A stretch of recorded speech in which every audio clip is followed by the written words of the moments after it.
Hi everyone.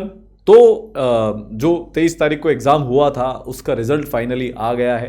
NTA ये सारी चीज़ें एकदम टाइम पे कर रहा है भाई।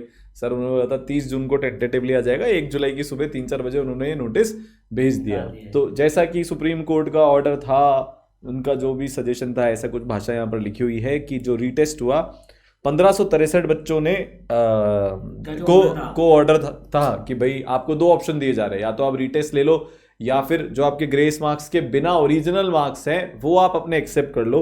तो 813 बच्चों ने एग्जाम दिया, ऑलमोस्ट 50% करीब अपन इसको मान के चलते हैं, वो री एग्जाम में अपीयर हुए। प्रोविजनल आंसर की जारी कर दी गई थी, scanned copy OMR answer sheet की जारी कर दी गई थी। तो यार आज के वीडियो में चलो इसको देखेंगे। हम ये बात कर रहे वाले हैं कि रीनीट पर इसका क्या इंपैक्ट होने वाला है, किसको अगले साल की तैयारी शुरू कर देनी चाहिए चुपचाप बैठकर, और किसको इस साल के हिसाब से करना चाहिए, वो सारी बातें अपन डिटेल में करेंगे। और लेटेस्ट अभी इसमें पूरे में क्या चल रहा है जो रीनीट को या पूरे एक डिसीजन को इंपैक्ट कर सकता है, कितनी रैंक का डिफरेंस और आया हाँ कितनी रैंक का डिफरेंस आया। एक्चुअली में कुछ नहीं आया, मोटी मोटी बात यह है कि ये री रिजल्ट सबका पब्लिश हुआ पर उसमें कोई मेजर डिफरेंस नहीं है, कट ऑफ चेंज नहीं होने वाला है, तो वो तो एज इट इज ही रहता है। और देखते हैं कि कैसे क्या हुआ है। अच्छा, एक बात ये हुई है कि 720 में से 720 वालों का नंबर चेंज हुआ है एज पर न्यूज पेपर्स, तो वो भी अपन देखते हैं। तो सर आ गया था, उनको चैलेंज करने का भी ऑप्शन मिल गया था फाइनली, फटाफट सब होकर, और जो है वो री रिजल्ट पब्लिश इन्होंने कर दिया। Challenges received were verified by the experts और results were processed as per the answer keys finalised by the experts. तो फाइनल आंसर की रीटेस्ट की पब्लिश हो चुकी है। तो ये इन्फॉर्म कर रहे हैं कि रिवाइज स्कोर कार्ड सारे नीट एस्पिरेंट्स के इंक्लूडिंग 1563 के आ चुके हैं। बच्चों ने देख भी लिए हैं, वो वेबसाइट पर आ चुके हैं। जिन्होंने नहीं देखे वो आप देख लेना एक बार यार। फिर भी कमेंट सेक्शन में ये जरूर बता देना कि पहले क्या रैंक थी आपकी और अब क्या रैंक आई है। जो भी जितने भी आपके मार्क्स आए हो, कितने मार्क्स पे, मार्क्स तो चेंज हुए नहीं क्योंकि, तो पहले क्या रैंक थी अब क्या रैंक है, एक बार ये आप बिल्कुल बता देना। तो सर अब बात ये आती है कि एक्चुअल डिफरेंस क्या आया। तो अपना एक जो बच्चा है जिसके 706 मार्क्स थे, उसकी पहले 812 रैंक थी, अभी 801 है। फिर 662 मार्क्स जिस बच्ची के वो 20,044 रैंक, 20,044 रैंक थी उसकी पहले, अभी 20,018 रैंक उसकी आई है। तो 26 का डिफरेंस इसके आया 662 मार्क्स पे, 706 पे 11 का डिफरेंस आया। और अकॉर्डिंग टू न्यूज़पेपर्स 720 मार्क्स पहले 67 के आए थे, ये तो सारी दुनिया को पता है, अब 61 के हैं। मतलब वो 6 के 6 जो ग्रेस मार्क्स वाले बच्चे थे उनको नहीं दोबारा से 720 मार्क्स मिले हैं। पर सर बहुत सारे न्यूज़पेपर्स ऐसा बोल रहे हैं कि उनमें से काफी सारे बच्चों ने 680 तक का स्कोर किया है। पर सर आप देखो इसमें वही चीज है, मतलब मैं यही सोच रहा हूँ कि भाई 706 मार्क्स पे 11 का डिफरेंस आया, लेकिन 662 मार्क्स पे 26 का ही आया। बहुत कम डिफरेंस, इन दोनों के बीच में बहुत कम डिफरेंस आया। और सर ये जो 6 बच्चे थे, आप सोच के देखो, जो मतलब अब ये ब्लैक बॉक्स अभी भी मेंटेन्ड है, इनको 720 पे कितने से पहुंचाया गया था, क्योंकि अब ये 720 वाले अगर 680 प्लस भी आए हैं तो सर 680 पे तो 12-13 हजार रैंक है, ज्यादा रैंक है। मतलब सर एनटीए से उम्मीद ये थी, और उनको जैसा करना चाहिए था ट्रांसपेरेंसी के साथ में, कि आप एटलीस्ट इन 1563 बच्चों की तो पूरी डिटेल जारी करो, और आफ्टर करो यार इनकी तो, कि भाई ये पहले इतने बच्चे थे, इनका ये नंबर थे, ये रैंक इनकी आई। नाम मत बताओ ना। आप कोई नहीं चाहता कि बेचारे उन बच्चों की प्राइवेसी आउट हो।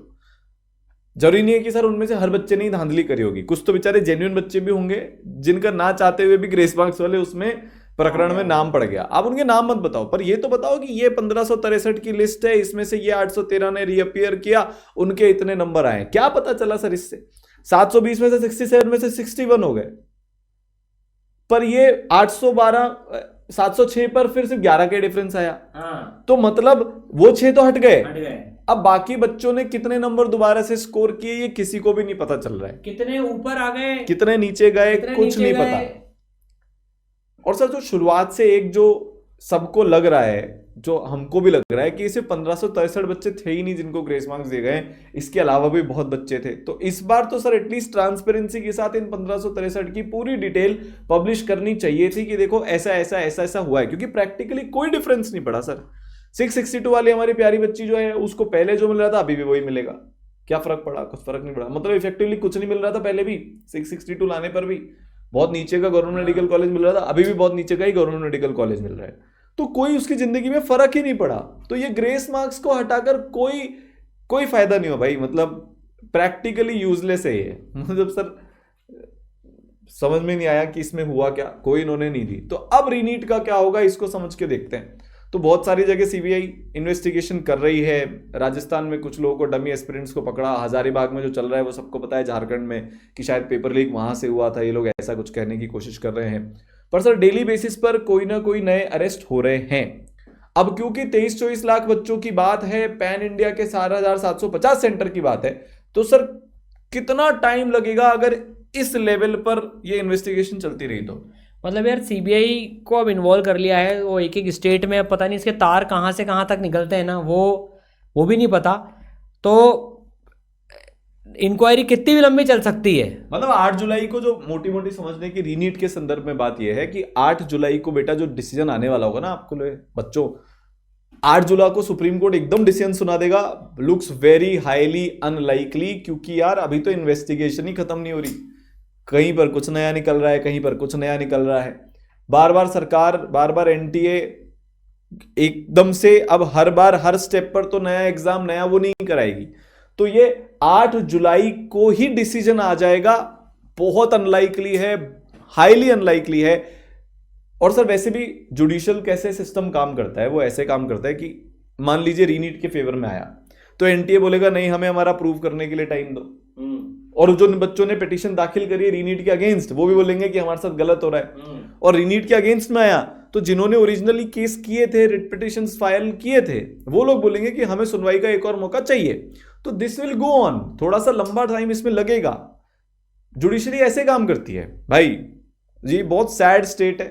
मतलब ऐसा तो सर नहीं ही होना चाहिए। इतना सारे बच्चों का, इतनी सारी फैमिलीज का इससे जीवन जुड़ा हुआ है, आपको दिन रात बैठकर इसके लिए काम करना चाहिए, बट सैडली वैसा नहीं होता। और 2 बार रिजल्ट आ चुका है। अब आप ये देखो, इसका भी हमको इंपैक्ट समझना पड़ेगा सर, कि अब क्या वो रीनीट जिन्होंने दिया, सरकार उनसे बोलेगी तीसरी बार दो क्या? एनटी उनसे ये थोड़ी ना बोलेगा कि आप तीसरी बार एग्जाम दो, या उनसे ऐसा बोलेगा कि चलो तुम्हारे पहले वाले मार्क्स ले लेते हैं सेकंड वाले के। हाँ, तो ये तो बहुत ही रायता फैल गया है। तो इन सबको देखते हुए टाइमली रीनीट होना बहुत बहुत बहुत हाईली अनलाइकली लग रहा है। अब बच्चों सैड स्थिति ऐसी ही है, जो भी डेवलपमेंट्स हो रहे हैं, जिस भी डायरेक्शन में ये जा रहा है। तो ऑनेस्ट एडवाइस अगर आप सुनना चाहते हो, तो अगर आपके 600 प्लस मार्क्स हैं, इसको थोड़ा सा और बढ़ाकर देखिए, 630 प्लस मार्क्स हैं, तो प्लीज सब्जेक्ट के टच में रहिए आप, जितना आपके मन से हो सकता है। अभी जस्ट 706 नंबर वाले बच्चे से बात करी, उसने यही बोला कि सर एफिशिएंसी नहीं आ रही है, कैसे उस मन से पढ़ें, क्या करें। पर थोड़ा बहुत फिर भी टच में रहने की कोशिश आपको करनी ही पड़ेगी, क्योंकि अगर रीनीट होता है तो 15-20 दिन से ज्यादा का टाइम सर इन बच्चों को नहीं दिया जाएगा। अब अगर सर बच्चों के 600 से कम है तो उसको क्या करना चाहिए?